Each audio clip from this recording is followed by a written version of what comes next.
I always thought being a man was being Mr. Macho, being a crazy lunatic that wasn't afraid to do anything, that wasn't afraid to stand up in anybody's face, get in anybody's face, wasn't afraid if somebody stood into my face. I'm a pretty big sized person, and I've always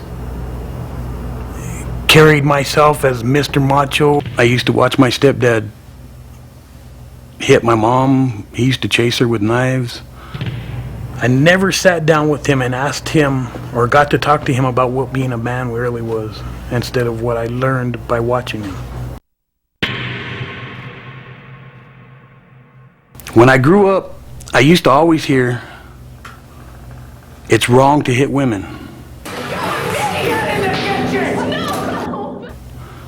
But I used to watch the exact opposite.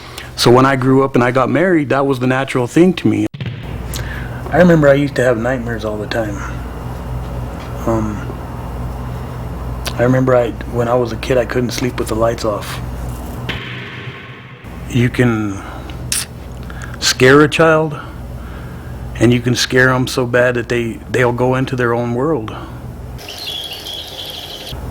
And they live with that for the rest of their lives. I beat my first wife, and I also beat my second wife, Martha. But she put up with everything that I did, with me beating her, with her going to work and having to cover her black eyes,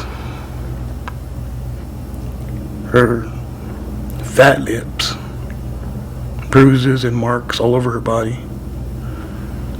She would have to come up with excuses to cover up my stupidity.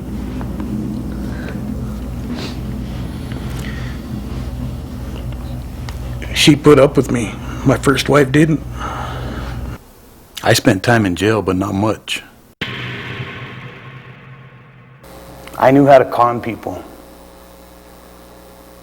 Whether it was judges, whether it was my wife, whether it was the police. Somehow, some way, I learned how to con people and put on an act. And my act must have been pretty good, because I conned a lot of people. I used to curse at my ex-wife and hit her and slap her and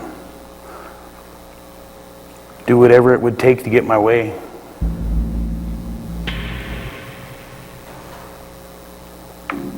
I always believed that she was the problem.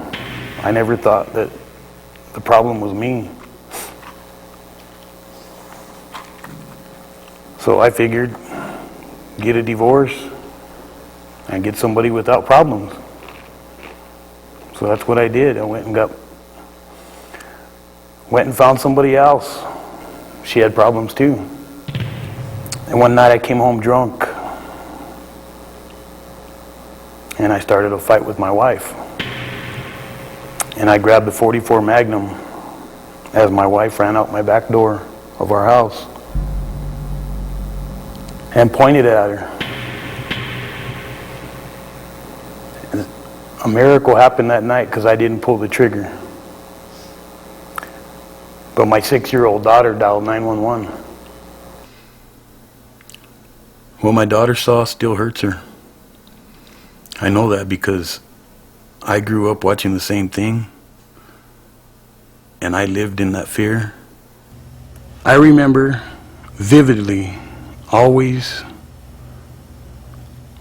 my mom and I packing up and leaving. We never felt secure. We never felt at home in our own house. I was always sad. I figured out ways to escape, I guess. I would turn everything off.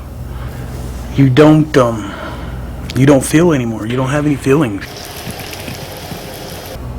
When you get hurt, when you're a child, and you see that hurt constantly, and you feel that hurt constantly, you want to run away, but there's no place to run away to. So you start learning how to turn off the feelings. Their feelings of love, you're turning off their learning abilities. I mean, you're turning off everything. Because I know when I grew up, I didn't, even if somebody was trying to love me, I was still turning it off mentally. Mentally, I could still do it. I still turn things off. I can just blank everything out, okay, where I don't even hear, feel, or anything that's going on around me. I guess I started hurting others because I didn't want to deal with myself. I didn't want to deal with the hurt that I had been through and the hurt that I had grown up with. So I wanted everybody around me to feel the same way I did. I wanted them to feel the hurt. I didn't want to carry that hurt all by myself.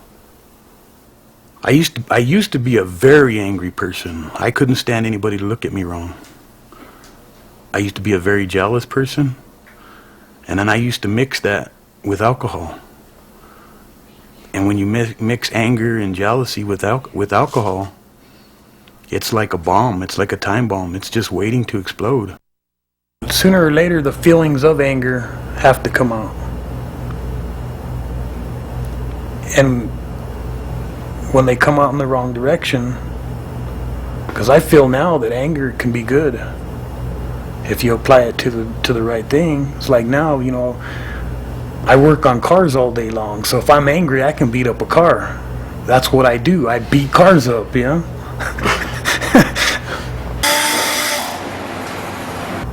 I guess back growing up, I didn't have that release from my anger, so it came out on everybody that was around me, which was my wife, my children,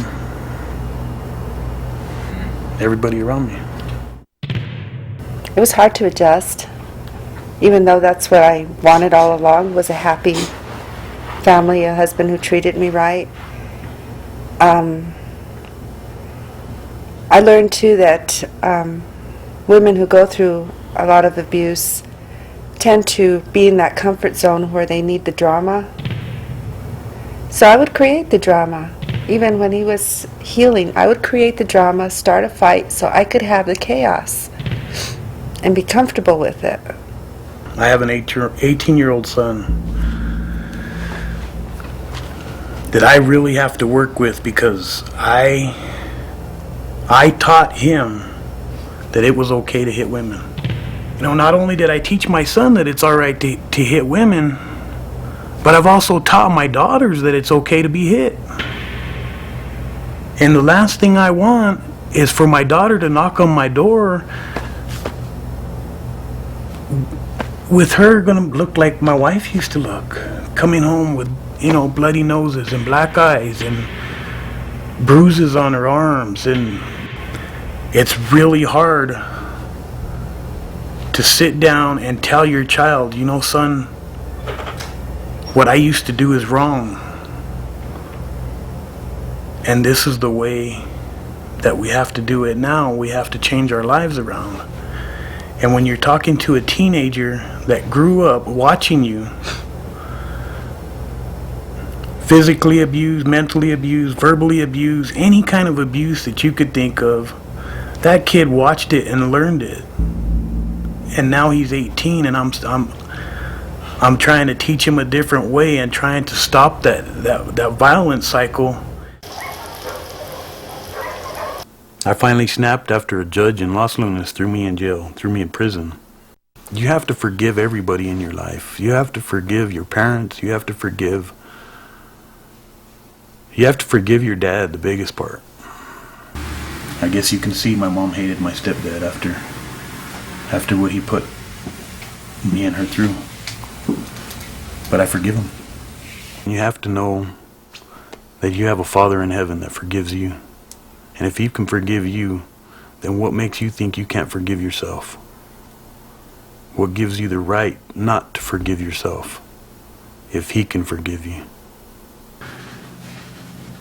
I think you have to hit rock bottom before you can start climbing out.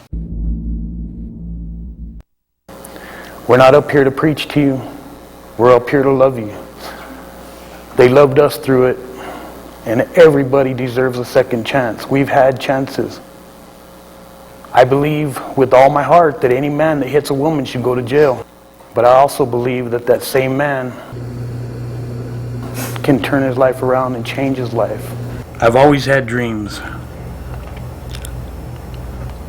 And I've always dreamed big.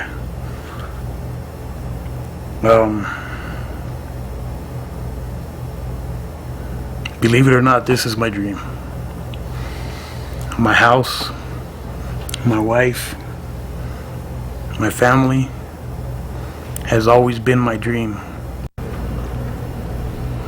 Dream big. Don't be afraid to dream. If you've got a dream, go find it. Go get it. Nobody can change you but you.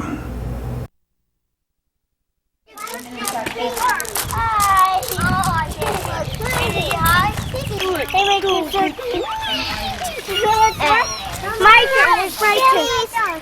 Get out! Get out! Just go like that. Oh.